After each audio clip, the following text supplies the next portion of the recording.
Tuesday night, my agent is saying, we got a couple offers. We'll see what's going on. Wednesday, they're saying Coach Tomlin, or like the Steelers want to talk to you, and they're very, very interested. So once I got on the phone with Coach Tomlin and got to speak with him, and first thing he said was, we're trying to win a championship and we need that on defense. So once he said that, it was a no-brainer. That's what I'm here to do, and that's all I really want to do is just get to work and play football. That's it. Yeah, Myles, you had a pretty big game here in the playoffs a couple of years ago. So obviously you're comfortable playing at Heinz Field. What was that memory like? And is that one of your better games? It's definitely a great memory. I think the main thing I remember is just the atmosphere and just the fans and the energy.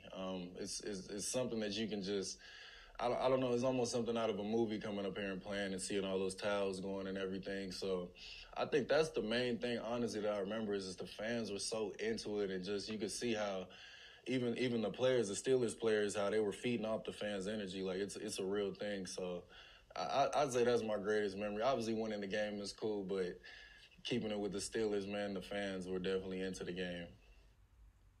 Myles, good afternoon. I want to kind of go back to that first question. Were you, after the Jaguars signed all those free agents, were you expecting to be released? Were you surprised? And did you even consider any other options beyond the Steelers? I could kind of feel it in the air that it may be a change coming, but when I saw the free agents that we signed, the linebacker, I was naively like, oh yeah, cool, I'm gonna have another linebacker to play with. You know what I mean? So yeah, I definitely fell for that. Was not expecting it, but life that's the life of this business, man. You're never safe. You're never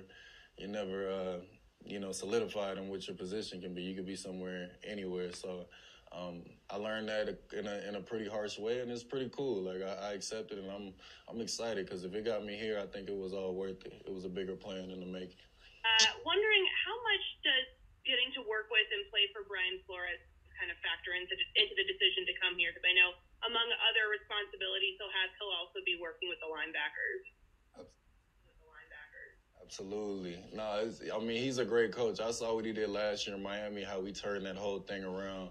I think it was amazing what he did. And then after I told Coach Tomlin we were definitely gonna make this thing happen, I actually got a chance to talk to Coach Flores, and we both kind of came to the agreement that we both had something to prove. Him feeling his way in his situation, and me and myself feeling like, getting released, and I feel like I got a second chance at life, so I'm just super excited. So I feel like we kind of vibed off that connection, and I'm very excited to work with him and just see what I can learn and see how we can collaborate to make this thing go. So.